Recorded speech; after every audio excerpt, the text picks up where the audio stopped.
sure. Okay, who's gonna pitch me the strongest headline? Oh, I like that. Anyone? What's the headline for our visit, for kicking off our tour here in Manila? Journalists. Who's got it? Journalists? Come on, rise to the occasion. This guy's thinking, I can see the Someone pass. the guy with the yellow shirt. All right. MJ work for you. MJ. Take this mic. Oh, yeah. Take that one. Thank you, Rachel. From Metropolis to Manila, Superman lands to steal Pinoy hearts. It's actually my follow headline tomorrow.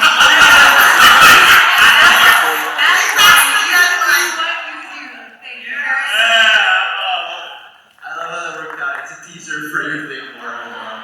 Great job. Well done. But seriously, it's been so wonderful to be here, and you all have such great enthusiasm and energy, and the fans we had last night were fantastic. I've never experienced anything like this. This is my first tour like this, and what a way to start it.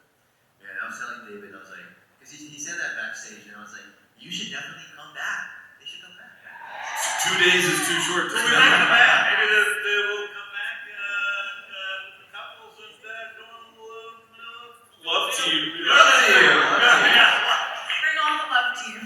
But David, can you tell us a little bit about how you handle the Yeah, responsibility? well, a lot of side lateral lifts, and then you gotta do your overhead shoulder press. Yeah.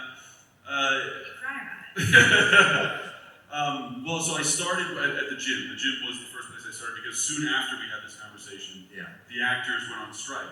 And so James and I did not talk for several months. And we had no contact with the studio for several months. And so all I had was my own really decision. James had very kindly said, "You're in good shape, but I want you to work on your shoulders." So it sounded to me like a pretty, minor request. He didn't say, "Look, you're a skinny guy and you got to put on a lot of weight." But that was my thought. Was as in Christopher Reeve's words, "I've been a stringed bean my whole life, and Superman is not a stringed bean." And so I decided that I wanted to, as soon as I could, put on as much weight as I could reasonably and healthily. And I had sort of wanted to do that my whole life. I've always felt a little bit skinny, like I couldn't quite fill out a t-shirt, and so I was really excited about that. But in that new level of gym commitment, 5-6 days a week, 2.5 hours, 3 hours in the gym, which I'd never done before in my life, all my time was spent eating or thinking about eating or digesting or in the gym or sleeping after the gym. But in the gym, in my 90-minute or 2-hour mark, I felt deeply alone because in that moment it is just you and the weights. And I had a great trainer, but he was only on FaceTime, so I could turn him off if I really needed to.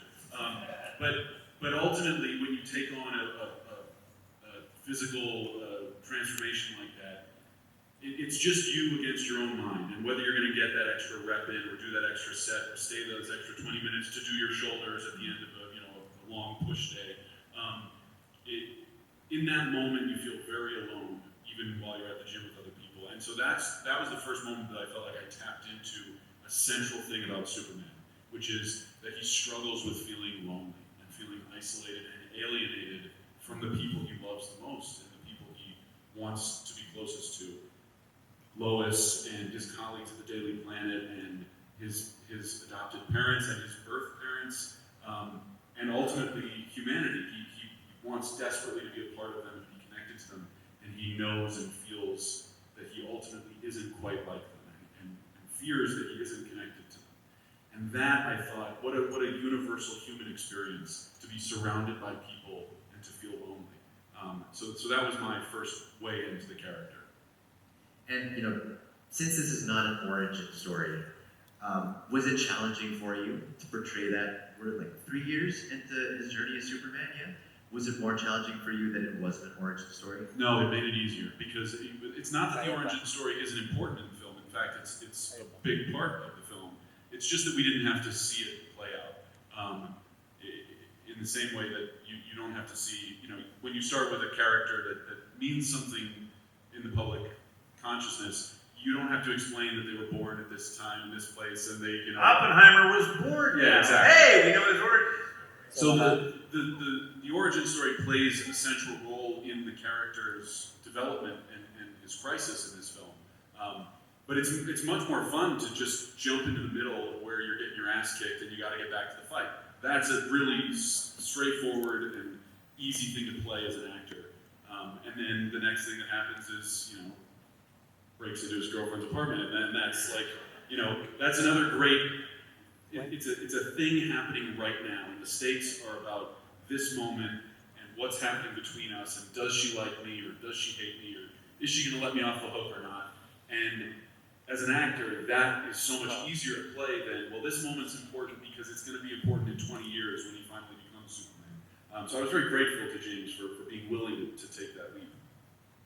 Thank you so much. And speaking of the leap over to the girlfriend's, the owner of the apartment which you broke into, Rachel, you're playing a journalist in this one, probably the most famous journalist, fictional journalist ever. Can you please wave at all the journalists who are here as well?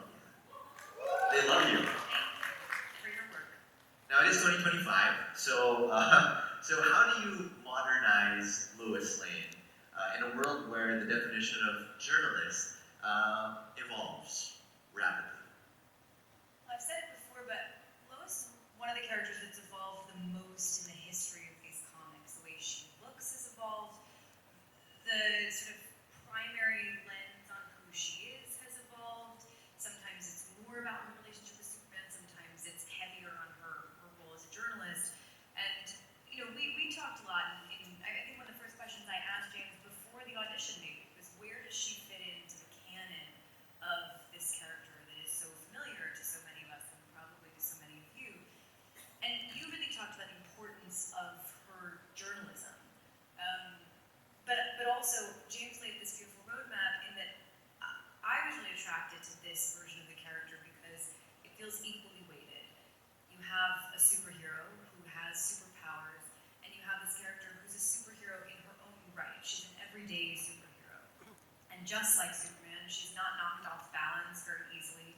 She can logic her way around just about anything. She's 10 steps ahead of everyone else.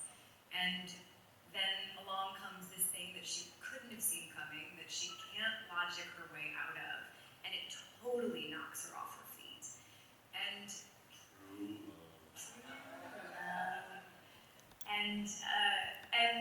as far as her modernism, we talked a little bit about what that would look like today, what it means to show up professionally to the office looks a little bit different today than it did even 10 years ago.